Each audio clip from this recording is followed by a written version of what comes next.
Thank you everyone for joining us today. We apologize for the inconvenience of the reschedule yesterday due to some unforeseen power outages.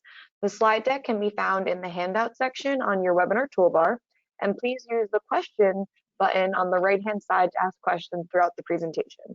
We will be holding all questions for the end. We understand that we may not be able to cover all questions, so please be patient with us. We will also be sharing the slides and the presentation video recording link following this live presentation. And now I hand it over to our presenters today. Great, thank you, Allison. So it's great to be here today. Thank you everyone for joining. Apologize for the quick change from yesterday.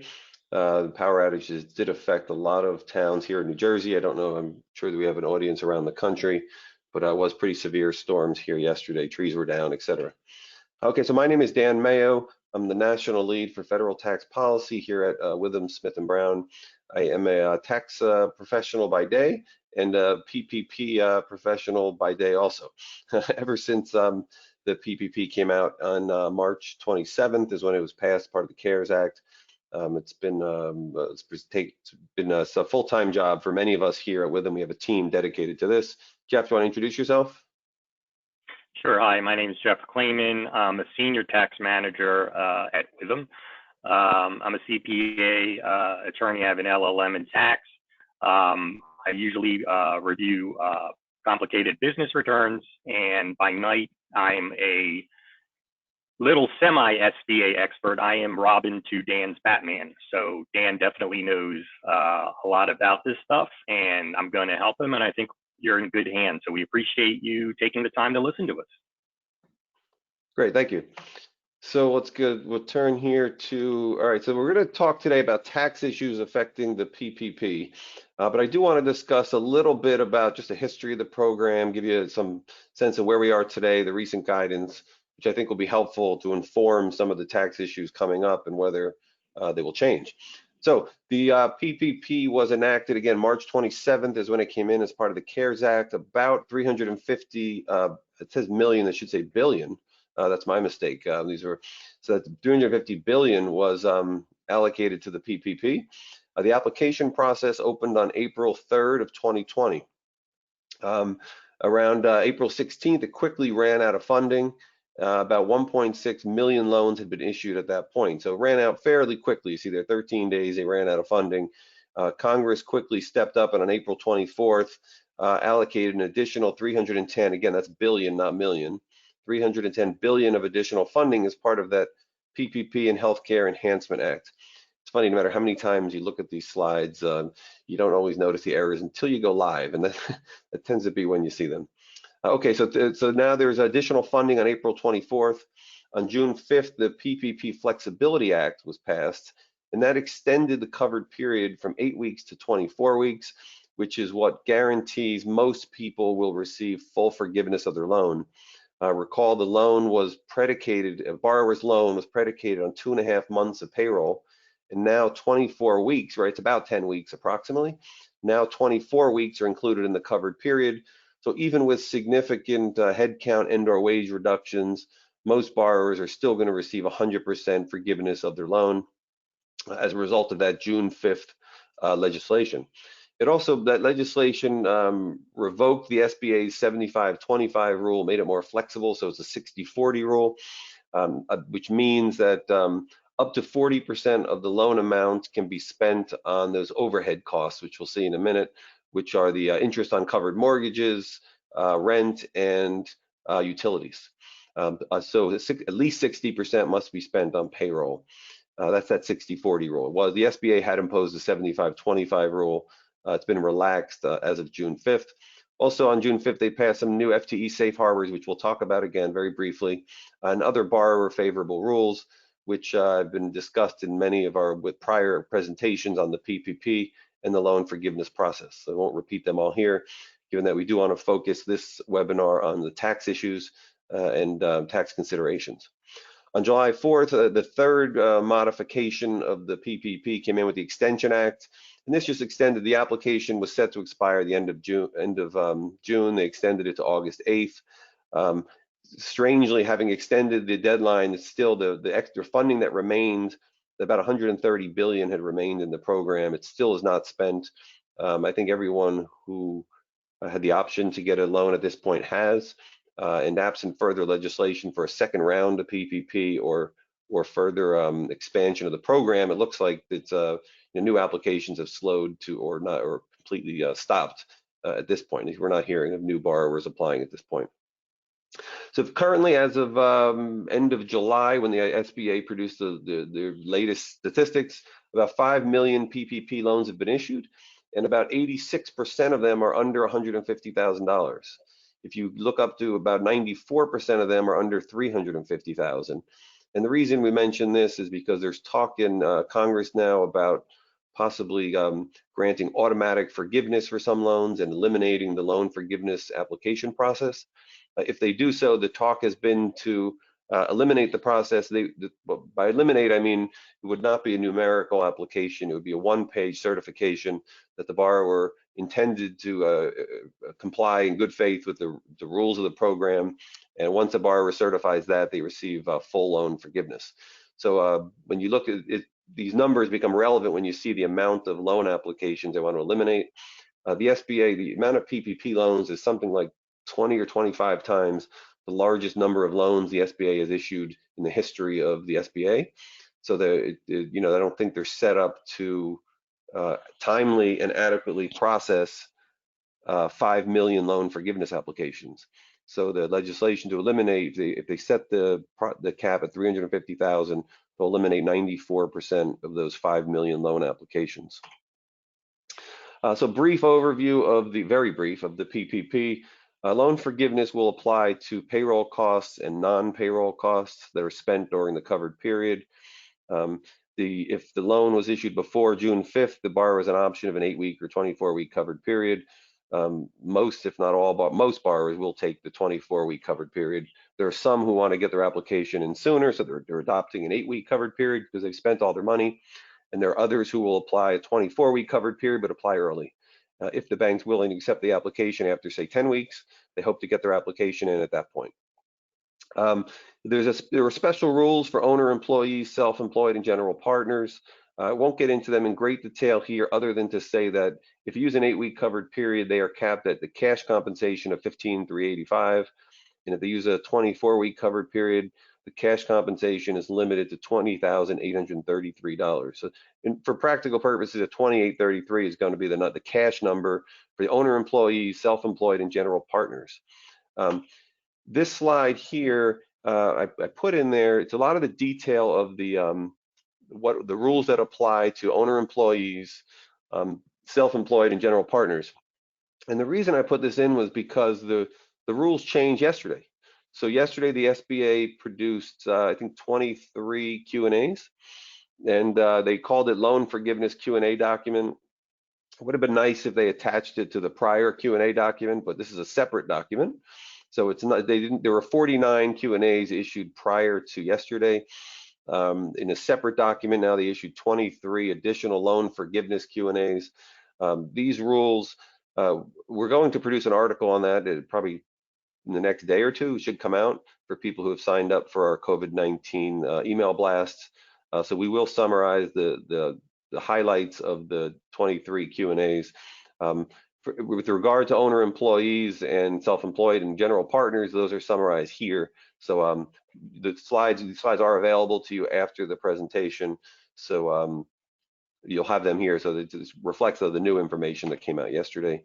On the non-payroll costs, these are the overhead costs, the interest on the mortgage, rent, utilities.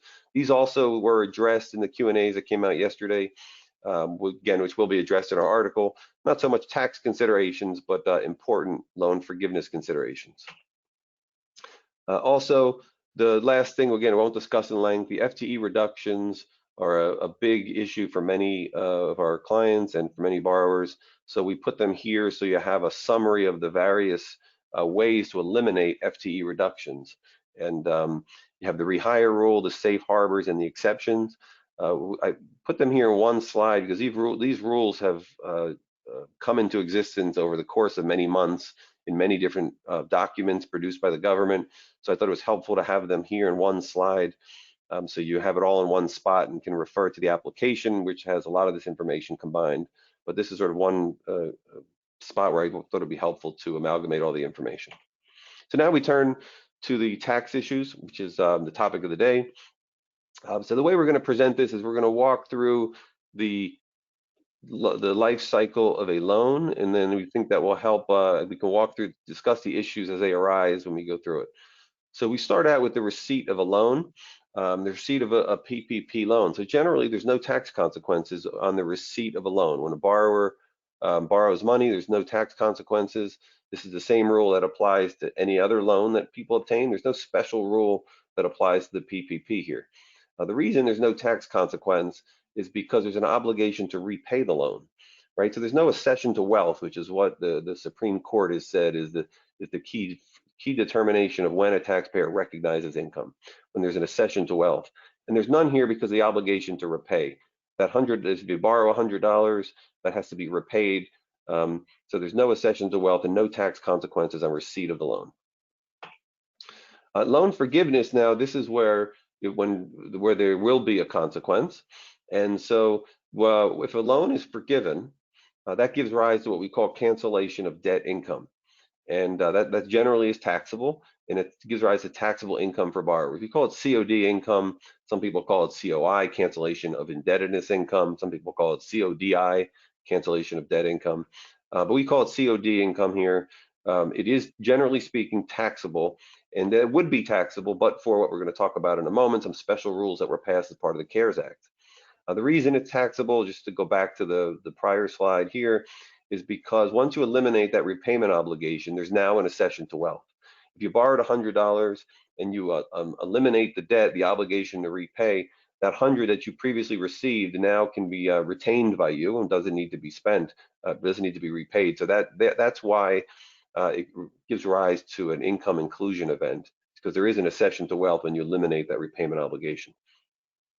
So even though COD income would be taxable under general tax principles, there's a special section here, section 1106I of the CARES Act, which provides that any amount that would be includable shall be excluded from gross income. So this was a very important and helpful aspect of the PPP, which said that the cancellation of debt income basically goes away.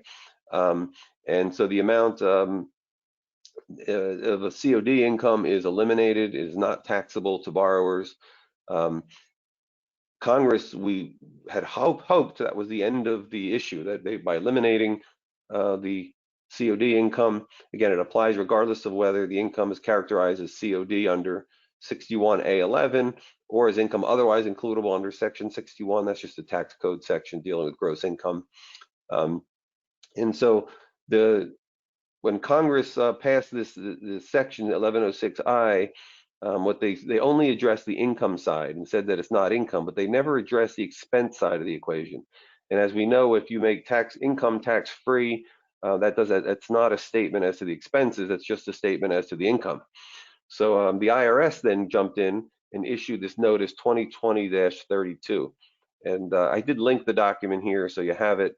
You can access the document by clicking on the link here. It'll take you right to that notice. So what did notice 2020-32 say? What did the IRS do? The IRS essentially took away the deduction, and let's see how they did that. We'll start with this sort of walks through the analysis here of what the IRS said. There are people, just to be clear, who disagree with the IRS statement here and who think it's wrong and think there's a position to disregard the notice. So we present the notice for what it is. There are many, not many, there are some people who believe the IRS got it wrong. We'll talk about that too. So first of all, we know that expenses for payroll costs, rent, utilities, et cetera, are deductible under section 162, just general trade or business expenses. Interest is deductible separately under section 163A. So that's one of those overhead items, the interest on the covered mortgages. So between the two of them, 162 and 163A, that would cover the expenses that give rise to loan forgiveness, your payroll and your non-payroll costs.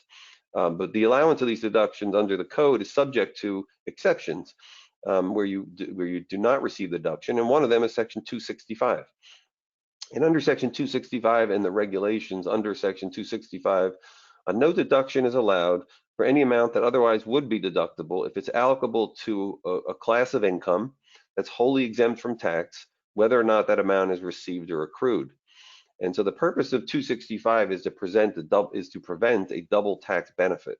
And so the classic example of 265 we think of is tax-free income. And so if you receive tax-free income, they're saying here it's not fair to allow people to deduct the expenses. Take a tax-free bond, a state or local bond, where the interest is tax-free. And if a taxpayer were to borrow money to acquire that bond, they would not receive the deduction on the borrowing to receive that tax-free income. So they're trying to prevent a double tax benefit here. This section's been in the code for a while. It's not specific to the PPP, it's just an application of Section 265 in the context of PPP loan forgiveness. So 265, as the IRS correctly noted in the notice, also applies to tax-exempt income that's earmarked for a specific purpose, and the deduction is incurred to carry out that purpose. And so what the IRS concluded in the notice was that when the loan forgiveness income comes in, that is a class of exempt income because Congress said it's exempt from tax. So because these are deductions relating to and are directly traceable to that tax-free income, the borrower has to eliminate the deductions relating to that class of income. This was expected. It was not a surprise that they came out with this rule. Many people, it had been talked about in the tax press before the IRS issued the notice. They came out with the position. Again, some people disagree with this. There are some tax practitioners, certainly. I wouldn't say the majority, but there are some who disagree with the assertion of Section 265 in this context. But we are recommending clients follow the notice. That is our position. And so the IRS also laid out a second theory of expense disallowance, and this is just that there were some cases, and they cited the cases in the notice. I didn't put them here just to keep the slide deck on the shorter side. They said that the expenses would be disallowed under case law and some IRS and published rulings of the IRS that deny deductions if the taxpayer receives reimbursement. And the thought here is if you made an expense that somebody reimbursed, you haven't really, there's no outlay of funds, right? Because someone else reimbursed you, you paid it back. So the thinking is that under those cases, they would deny the deduction because there's been expense reimbursement. So there are two theories the IRS put forth in that notice. Both of them lead to expense disallowance. But when the notice came out, there was a sort of a minor uproar, we'll call it. And so people were saying, and many legislators spoke out, saying that expense disallowance was not intended, and that the legislation, when Congress put in there that, and the president signed the CARES Act, they said that the COD income is tax-free, that the argument is they intended the expenses to continue. And so many legislators have stated since the IRS came out with this notice that they did not intend expenses to be disallowed. And legislation has been proposed to restore those deductions. And so the Senate Bill 3612, called the Small Business Expense Protection Act of 2020, just yesterday an AICPA letter was released. It was written in the middle of June, and the letter was a letter to Senate and House leaders stating the AIC's position that the notice should be reversed legislatively. Congress should restore the deductions, and they support the adoption of this bill 3612. In the press, we've certainly heard and read that there is bipartisan support for restoring the deductions, for legislation to restore the deductions, and even though it was not included in the most recent Senate bill, that may be the result of negotiating positions of the two parties. But it was not included in that. There is support to restore these deductions. Whether this bill passes in the next round of stimulus, there's talk about reaching an agreement at the end of this week. So we may have an answer on this question by the end of the week, even though the legislation wouldn't be signed until the weekend or perhaps early next week. There was some talk about possibly reaching a deal this week, which may include restoring these deductions. So let's just, before we get into the timing of disallowing the expenses, I thought we'd walk through a quick example of what this means, and I think it's helpful. So let's go through a quick example here. We have B as a borrower. has gross income of $500 and expenses of $300. That's independent of the PPP loan. Now we'll layer in borrower received the PPP loan for $100 and expects 100% loan forgiveness of that $100 loan. So now we'll walk through 4 scenarios. We'll start on the left with that base case, and we'll work our way down, and then we'll keep going right and adding more information to see what this does to how loan forgiveness and expense disallowance, what it means for borrowers. I think this will be helpful. So on the base case, a borrower has 500 of income, total income is 500. They have expenses of 300. Their net income and therefore their taxable income would be $200. Now we go one column over to the right with the COD income. Now we layer in this $100 loan forgiveness. And we're going to assume it's taxable at the moment. So this is not the CARES Act example. This is just what would happen if you had COD income, cancellation of debt income. Well, you would have the 500 of income plus your 100 of COD income, which would be $600 of total income. Then you still have your expenses of 300 for net income of 300. So you can see that adding COD income increases taxable income from $200 to $300. Now let's go one more column to the right. We have the COD income and we have the exclusion that Congress passed in the CARES Act. And this is the position when people argue congressional intent, this is the column they're arguing should apply. And so you have $500 of income, there's no COD income, so you still have 500 of total income. You receive the full expense amount of 300, your taxable income of $200. And I circled it because this is the argument for congressional intent that essentially the COD income is tax-free in this case, right? $100 was received, but it was not included in taxable income in any way, as it was with the $300 of net income. So when you look at column 3, $200 is the amount. Now let's go to the right and what the IRS's view is. So this now has 3 things included. It has COD income, it has the expense disallowance, it factors in the expense disallowance, and it factors in the notice 2020-32. So you have the COD income, the COD exclusion, and expense disallowance, all 3 things. So you have your 500 of income, you have no COD income because it was excluded under the CARES Act. So 500 of total income, expenses of 300 minus expense disallowance of the $100 related to that $100 loan forgiveness amount. So total expenses of 200 for net income of 300. And so you see here what the IRS did was they made that COD income taxable again. There was $200 of taxable income under the argument of congressional intent. After the application of the IRS notice, there's now taxable income of 300, which means that the taxpayer here is really paying tax on that $100 loan forgiveness amount, right? You're back to that second column of what's COD income. So if Congress had not said anything about COD income being tax-free, the PPP loan forgiveness being tax-free, you would have been in column 2 at $300 of taxable income, and that's the position you're in after taking the IRS notice into account.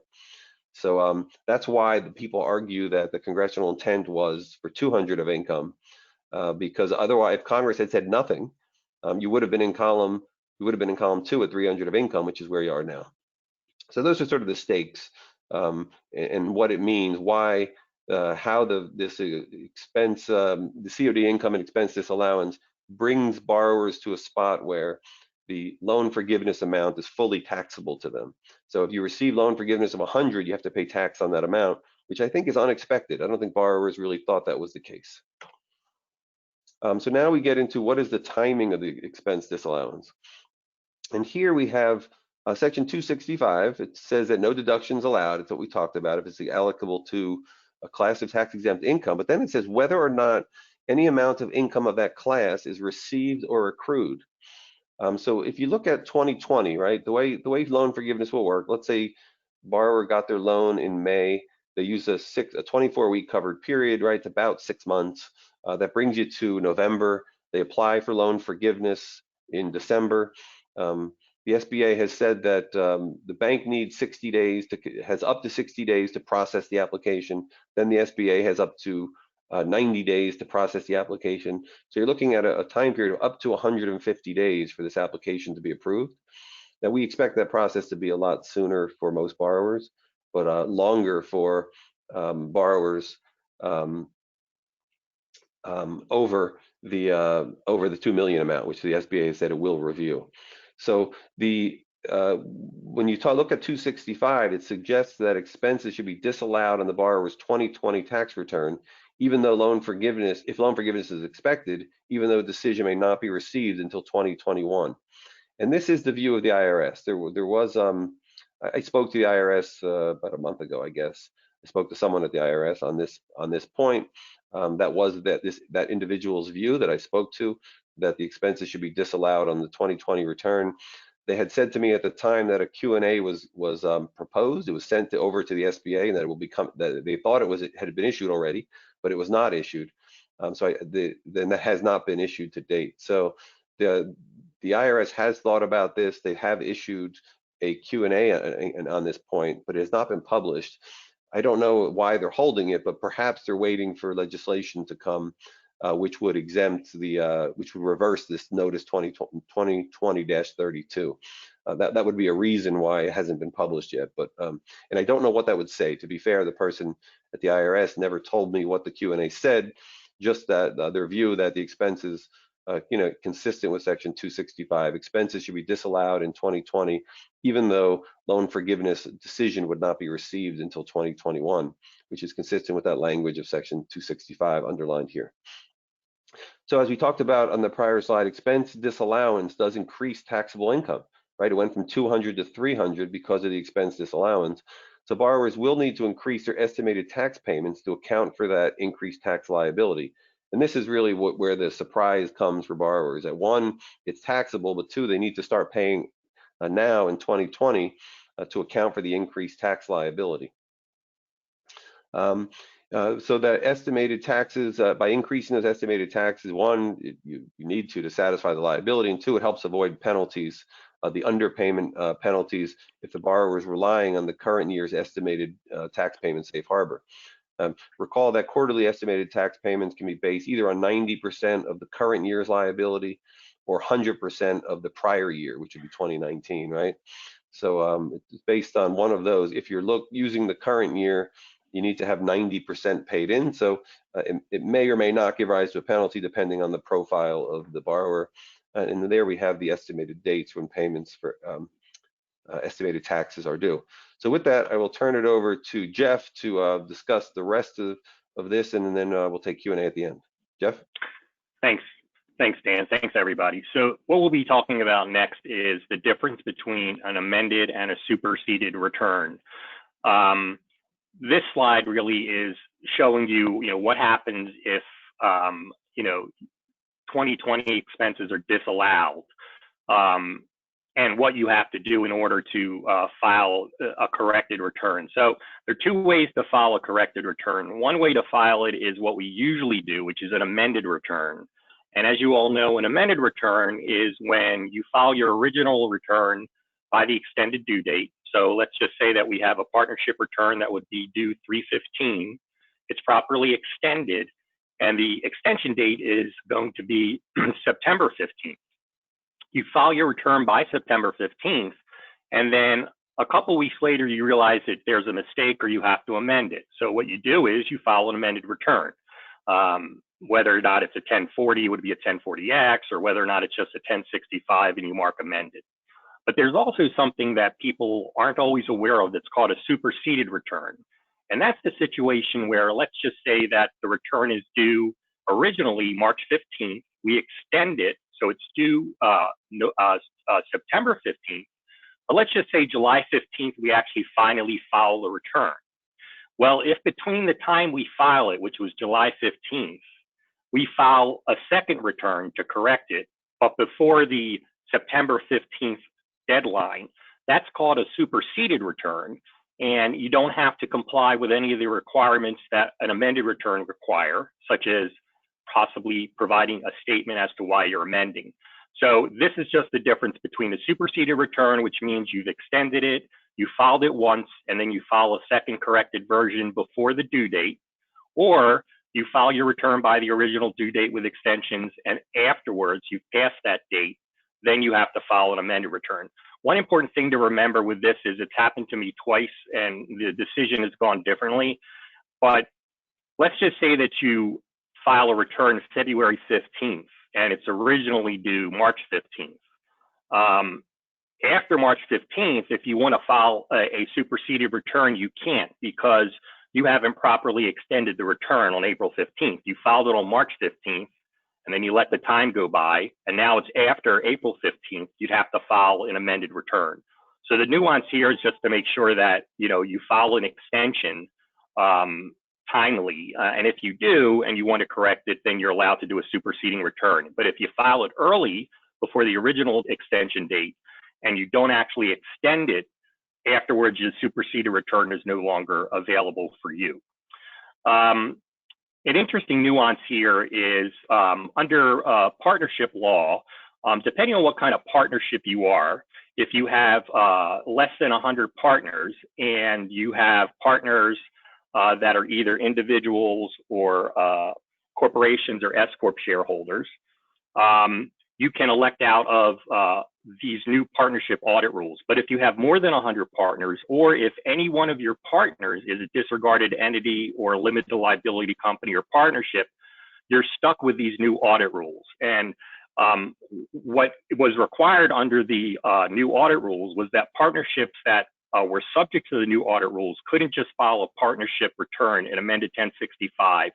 They had to file also an administrative adjustment request, or AAR. It's a 1065X that requires additional information that you need to do in order to amend your return. But the Revenue Procedure 2020-23 that Dan had talked about, that disallowed expenses, has a rule that, you know, as long as you're within, 2018 and 2019, you're not required to, you're not required to file an AAR. You can go ahead and just file an amended return. Next slide. Okay, so this is basically telling us, you know, a nuance here between self-employed individuals and general partners versus everybody else.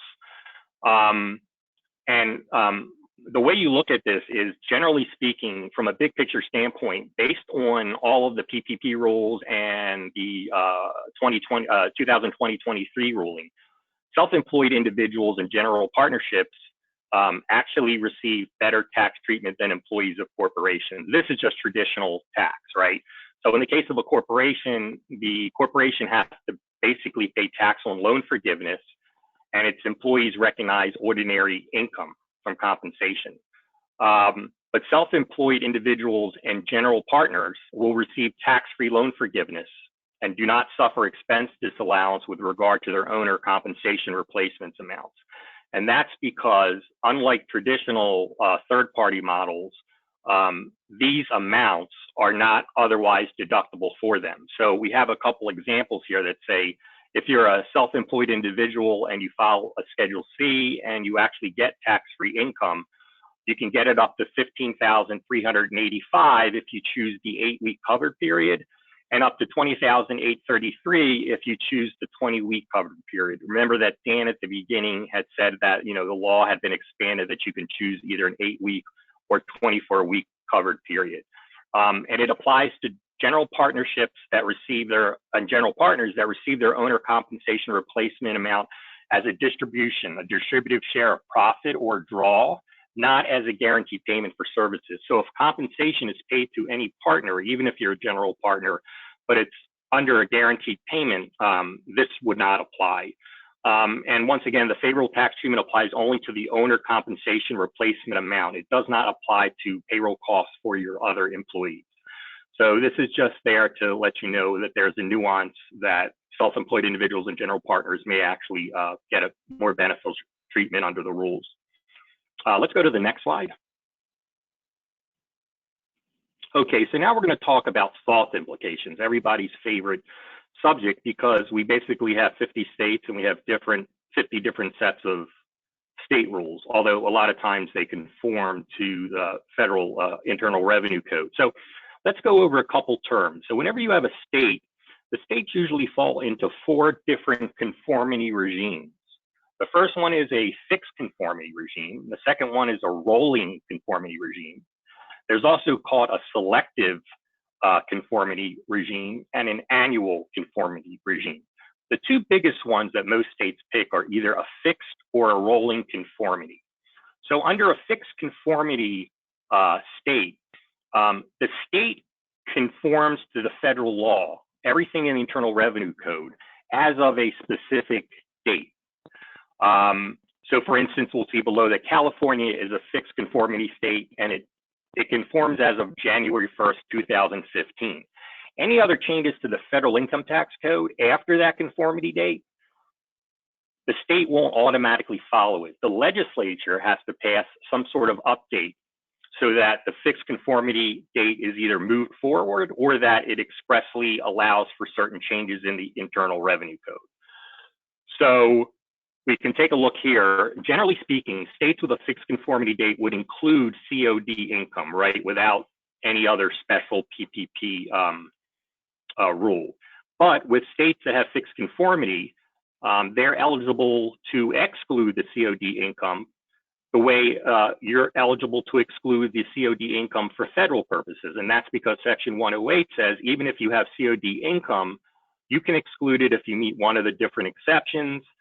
One of the exceptions in insolvency, there's a bankruptcy exception, and there's a bunch of other ones. But the idea here is that without any special rule, states would have to include the COD income, and then they'd have to find an exclusion under 108. Now we have the PPP loan and the regime, and let's take a look at this example. So if COD income for a forgiven loan, PP loan, would be taxable for state tax purposes, even though no federal tax liability exists. For example, the California Franchise Tax Board issued guidance indicating that California specifically does not conform to several changes made by the CARES Act, including those related to the loan forgiveness of the PP loan program. Since California's general conformity date is January 15th, express legislative conformity would be the only way in which to provide similar relief for California taxpayers. So this is basically saying that if California is fixed as of January 1st, 2015, in order to take advantage of the forgiveness of the COD income under the new PP rules, the California legislature would have to actually adopt something. But even further, the California Franchise Tax Board in this situation has decided to actually issue guidance specifically saying that California does not conform to this changes made, including those related to the loan forgiveness. So you kind of have a double whammy here where they're a fixed conformity state, and they've actually not only changed the fixed conformity, they've actually expressly excluded the ability to have the COD income forgiven. Let's go to the next slide. Okay, as we talked about before, in a rolling conformity, it basically means the state automatically conforms to federal law and federal changes. So there's no actual fixed date to which they apply and then stop. And you would need to have a legislative change to change that. So it's the opposite example. Here we have in rolling conformity states, taxpayers must determine whether a CARES Act provision is an amendment to the IRC that is followed by state law.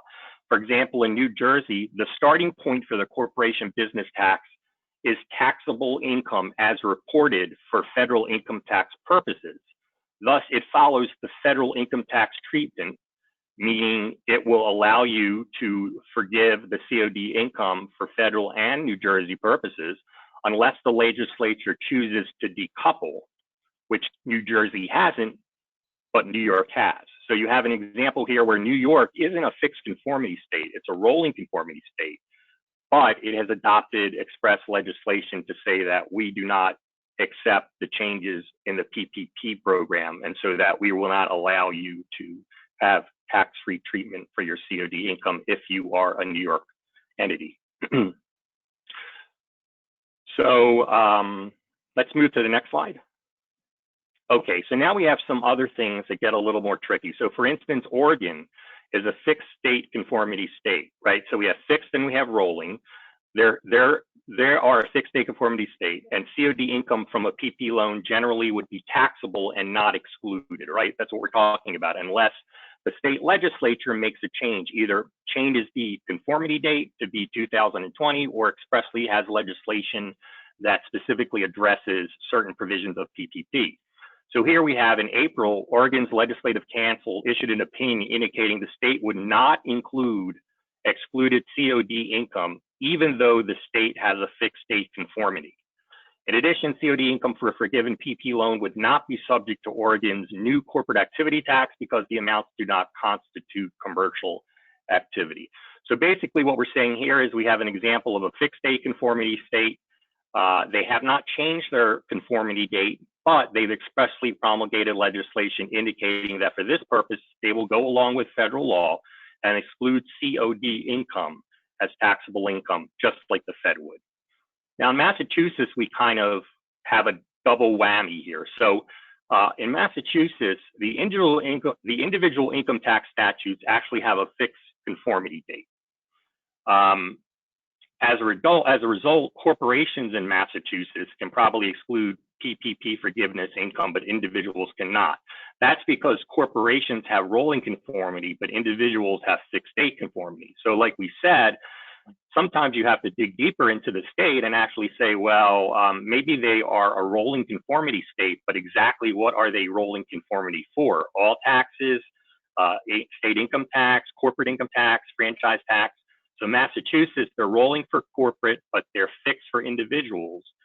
And so until the state addresses the difference in Massachusetts, at least, there's going to be a disparate treatment of the income under the different tax laws remaining in effect. Let's have the next slide. Okay, so now this slide is getting to the notice 2020-32. So we've already talked about the ability for a state to either go along with or not go along with federal law under the PPP that specifically says you can exclude COD income. But what about the expense side? Really, to be frank, it's really unknown right now whether the expenses relating to a PPP loan forgiveness, including payroll costs, will be disallowed. Even though a state's law may not exclude COD income from a forgiven PPP loan, its tax law may not have a way for the taxpayer to add back the disallowed deductions for related expenses. So until each state takes action, there's a potential for this double whipsaw where COD income would be included and the expense would be disallowed. We're looking at states right now. There is Bill 3612 that Dan had talked about before, and the AICPA has also written a letter. And the Bill 3612 and the AICP letter basically say that, you know, we don't agree with the notice 2020-32 that says expenses will be disallowed. We want you to change that.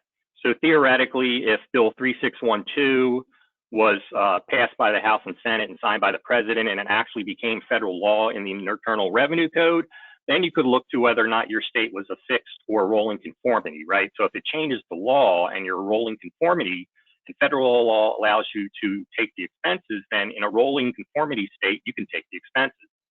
If federal law is changed to allow it and you're a fixed conformity state, then you have to go through the mechanism of the state saying, okay, we're going to change the conformity date, or we're going to allow for an exception so we can follow federal law. The notice 2020-32 doesn't count. It's not something that is attributable to fixed conformity or rolling conformity. It's only the code that is. And so the various notices and revenue rulings and revenue procedures that are often issued don't automatically get followed by states that have rolling conformity. Let's go to the next slide. On the horizon. So this is what we're looking at, right? So we've talked about this before, and you know, Dan talked about it in detail. I briefly mentioned it. Will there be legislative action to reverse 2020-32? As previously stated, there's a bill 3612 that is trying to do that. The AICPA wrote a letter in favor of that. If the bill gets passed in some form by the Senate and the House and is signed by the President, then it'll be federal law that the expenses will be able to be taken and the COD income forgiven, which really gets you back to the whole point of the PPP loan, which is to, you know, look favorably on taxpayers who are going through some sort of disaster relief. Additionally, we have some changes to loan forgiveness. Very simple applications for small PPP loans versus less than 150,000. most likely are going to be automatically forgiven and not require you to actually apply for forgiveness. Anything, anything over 2 million, under 2 million, between 150 and 2 million, the federal government has indicated that you need to apply for forgiveness, and you need to keep the documents with you for an extended period of time in case they decide to audit. Anything over $2 million, it looks like, has the potential to be audited, so you need to actually file in detail your forgiveness application. One final thing, there's another PPP legislation, which is called P4, and this has to do with businesses with less than 100 employees to actually apply for a second PPP loan, but you have to have less than 100. And it also is targeted at certain industries or to a percentage reduction in revenue, like 50%. So the general take back with this is, whatever state you're in, make sure you work with your advisor to get the actual up-to-date state law regarding this. Thank you. Thanks, Jeff. And just to comment on that P4, there have been a few proposals out there. I think the Senate version had under 300 employees. So there are different proposals out there. Recall the PPP was under 500 unless you had a size standard for your industry that was greater. So with that, we'll turn to the questions. We received a bunch of questions that have come in. Thank you for them. And I'll try and work through as many as we can. I think we should be able to get to all of them. First one says, with a 24-week covered period election, if the PPP loan money gets exhausted within 12 weeks, can you apply for a PPP loan right after the 12 weeks? The answer is yes, you can apply early. So you would use a 24-week covered period, since the option is A or B. There's no 10-week covered period or 12-week covered period, but the SBA has said you can apply early. If you apply early, though, what they have said was, and this is another question that came in about how do you deal with headcount or FTE reductions after you apply early. What do you do with that? And the SBA has said that if you apply early, the only thing you have to do is you have to extrapolate any wage reductions in excess of 25% to the remainder of the 24-week covered period. And so, but they haven't said what to do about FTE reductions. So we assume that means you don't have to take them into account. So theoretically, you could let go of your employees the day after you apply for loan forgiveness after 12 weeks, and nothing would seem to reduce your loan forgiveness amount by the FTE reduction. Recall the FTE reduction rule generally looks at an average weekly, takes an average weekly approach. So you look at the number of weeks that you average FTE count over the course of the 24 weeks, and then that would determine if you have an FTE reduction, which would need to be included unless one of the exceptions or safe harbors were met. But if you apply early, your application will be signed and submitted after, say, 12 weeks in that example. And if the SBA does not issue further guidance, you're not required to account to your lender for any subsequent FTE reductions. So if your application was met for 100% loan forgiveness, it seems like you would obtain that loan forgiveness even if, again, you terminated all 100% of your employees after the date you submit the loan forgiveness application. And so we're not advising that, but you can only say that the SBA did not address it, and the only thing they've said are that wage reductions need to be extrapolated. So that's a good question. Next question is, are loans or any information on loans under 150,000 being automatically forgiven? These are still legislative proposals, as Jeff mentioned. There's no rule on this yet. There's no guidance or law that was changed. We do expect, just given the workload and the SBA capacity to process loan forgiveness applications, there's likely to be a further simplification here, but just guesswork at this point, speculation. But we do think it is likely to occur. Jeff also mentioned there's a proposal to simplify loan forgiveness applications under 2 million as well. So there would be everything under 150 would be a one-pager. For everything from, I think it was 150 to, I forget if there was a break in between, from 150 to 350 or 150 up to 2 million. You would submit a simplified application and just save your documents. I think there was an intermediate step at either 350 or 400,000 along the way. So there are various proposals out there to simplify the process. The question is just where do they draw the line, and what the dollar amount will be.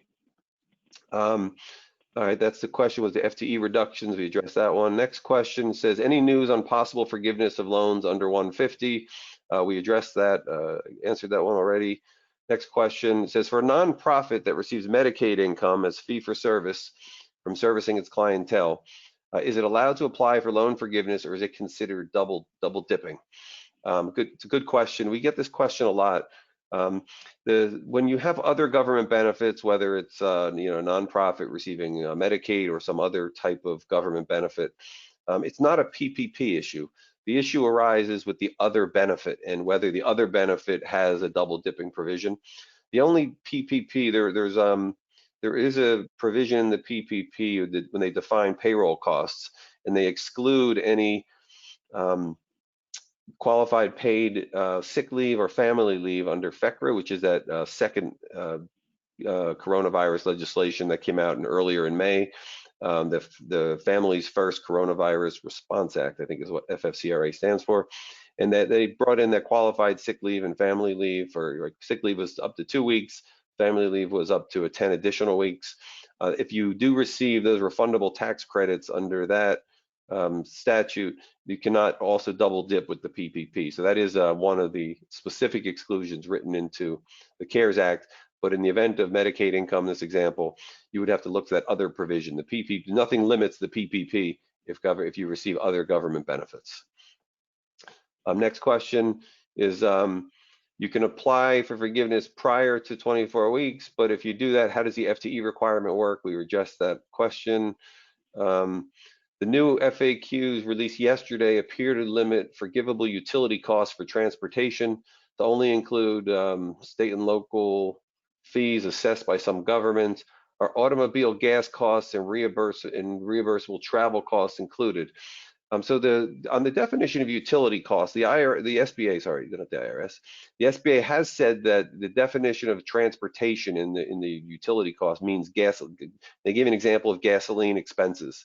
And the FAQ yesterday did have a comment about there was a Q&A on transportation expenses, expanding it slightly further, but I don't believe reimbursed travel costs, it's getting further afield from a transportation cost.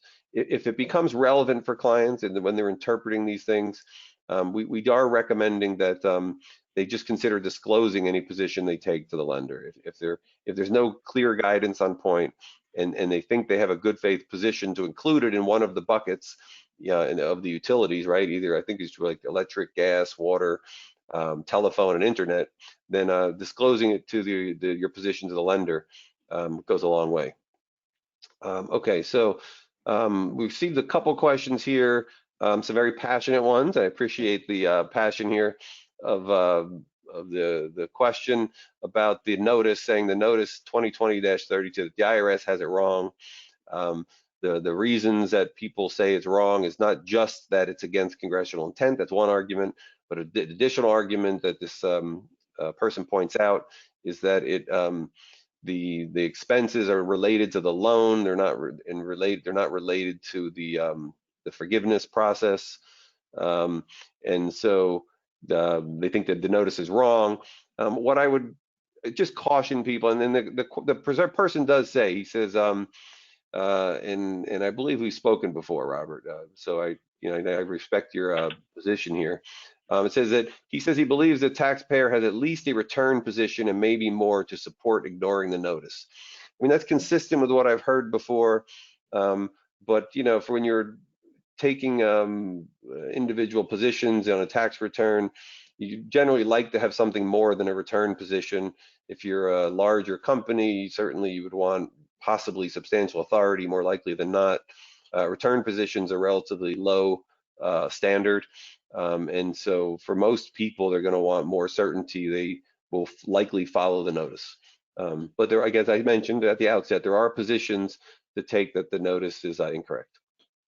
Next question was about self-employed individuals are not subject to the deduction disallowance.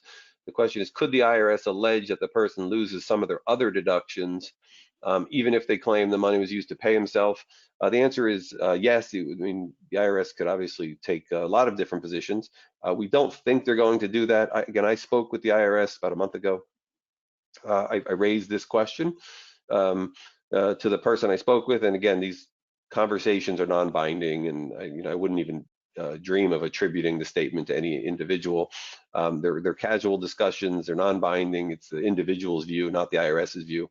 With that caveat, the person understood that the forgiveness amount would be completely tax-free to the self-employed individual and to the partner, and there was a recognition of that within the IRS and the other employees that this person had spoken to. So I don't think they're going to take that position, although they may, right? They may change their mind at some point, but I don't think they're going to take that position. That it would also be inconsistent with the SBA's position that you can take this amount as a salary, that it's not the other expenses. Next question comes from Tammy. Will you comment on the recommended presentation of the expense disallowance, assuming the notice is not overridden? Do you reduce the expenses on the tax return, or show a number and or show a lump sum negative number? Any other collateral effects from the disallowance? This is a very good question. Presentation is really up to you. As long as the number is reduced on the tax return, the expense disallowance, the IRS will be happy with it. As a matter of presentation, you may choose to attach a schedule showing, expenses of 300, disallowance of 100, to follow the example in the slide deck. And in that case, you would show a net number of 200 in the schedule, which would be the number listed on the return. That's probably a better way to present it. So it shows you took it into account and it's clear from the face of the return, but not necessary to do that. The next thing is, does it have other effects? Yes, the answer is yes, it will have other effects because your expenses will go down. It will affect your taxable income. It could have collateral effects on your QBI calculation, for example, and or your 163J calculation. Next question is, what is the difference between the two loan forgiveness forms? The answer to that is one is long form and one is EZ. The EZ forms require certifications, which go to the FTE and wage reductions, basically saying that you don't have them, or you have them but meet one of the safe harbors. So if you can certify if you meet the certifications on the EZ form, it's a simpler form, and you clearly would be advised to use that form if you meet those two certifications. But that's going to be the difference. Look at the EZ form, see if you meet those certifications, and you need to meet one of the three. If you do, you can use that form, and that'll be easier. Next question is, let me see here. The new FAQs, we addressed that one. Next question here is an LLC taxed as a partnership? How do the partners account for the forgiveness?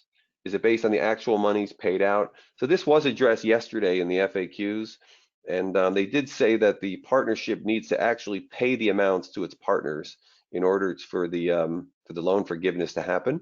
So that was expected. We knew it had to be paid. They made it explicit. I believe it was for the first time in the Q&As that came out yesterday. So the partnership will need to pay the draw amounts to the partner to receive the loan forgiveness. If the company's taxable year falls within the 24-week period, is there any guidance on how to allocate the disallowed expenses between the two tax years? That's a great question. I haven't thought about that one before. There's no guidance on that. A logical way to do it would probably be to, let's say, your tax year ends after week 7. The expenses incurred up to week 7 that you intend to include on the forgiveness application, those would be disallowed in the early year and the rest in the later year. But I think any reasonable approach would make sense there. So there are certainly other ways to do it. But it's a good question, and certainly a thoughtful one. Next question here is, I know we're approaching the end, we're approaching the hour. I'll try and address a few more. Next question is, what if we applied for a credit for the second quarter 941 and received a PPP loan in August? You have to file an amended 941, or you took the credit before getting the,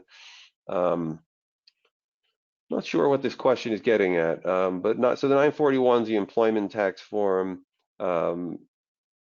If you're talking about the qualified paid family and sick leave credits, those you would not get, cannot use them as part of the PPP.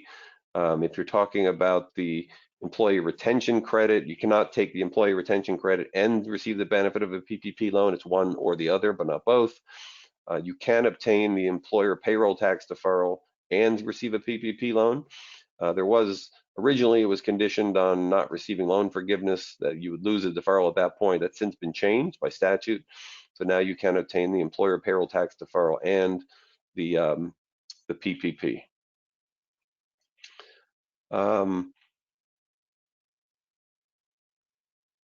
Let's see, there's one or a couple more questions here. The employer retention credit taken on the 940. Oh, that's okay. I think Diane, thank you for clarifying that. She's talking about the it's the employee retention tax credit. That it's an either or. So if a company either takes the employee retention tax credit or the PPP loan, but you cannot do both. The PPP loan is more beneficial. It allows for greater dollar amount per employee because you get 2.5 months of payroll, whereas the employee retention credit caps out at $5,000 per employee. So you take 50% of qualified wages, which are $10,000 in wages, which means you have a maximum credit per employee of $5,000. So the PPP is almost always going to be a better option for taxpayers than the employee retention tax credit. Next question says the EZ certification at the end of the form are not consistent with the official conditions. Which controls? That's a good question. There are slight differences. I think this comes down to a practical matter, and I think the SBA rule should control, but I think really you're bound by the application, because at the end of the day, you're signing the application under penalties of perjury. And so I think this is a situation where the application is going to control, and if you're taking a position contrary to the application, I think you should disclose that prominently, because you are signing that application under penalties of perjury. So that's important. Unlike IRS instructions, I think that's where the genesis of this question. IRS instructions, if they contradict the substantive law controls, not the instruction. But the instruction is not, when you sign the tax return, you're signing that you've followed the law, not the instructions. So you can sign that tax return knowing the law is inconsistent with the instructions. When you're signing this application, you're making certifications. And so if the certification on the application is inconsistent with what the SBA has said previously, I think you're stuck with the application since you're signing that under penalties of perjury. So I would follow the application unless you prominently disclose a contrary position. But I don't think there's going to be much appetite for lenders and the SBA to consider modifications to the EZ form certifications, given the amount of processing of applications they're going to need to do here. Can you address the payroll tax deferral for PPP borrowers that want to use this option? Is it allowed regardless? Yes, you can obtain employer payroll tax deferral, which is another benefit in the CARES Act, that employers can defer the employer's portion of Social Security from mid-March, I forget the exact date, to the end of the year. Originally, that was conditioned on it shut off at the moment that someone receives forgiveness on a PPP loan. That condition has been removed, so you can obtain the employer, which is a interest-free loan from the government. The employer, you can defer that FICA employer's portion to the end of the year, and it's repayable 50% at the end of 2021, 50% at the end of 2022. That is independent of the PPP, so you can take advantage of both options. So with that, I think we're a few minutes over here. Sorry for going over. Thank you for joining us on the webinar. I hope it was helpful, and let us know if you have questions or comments or thoughts about the webinar as well. Thank you for joining.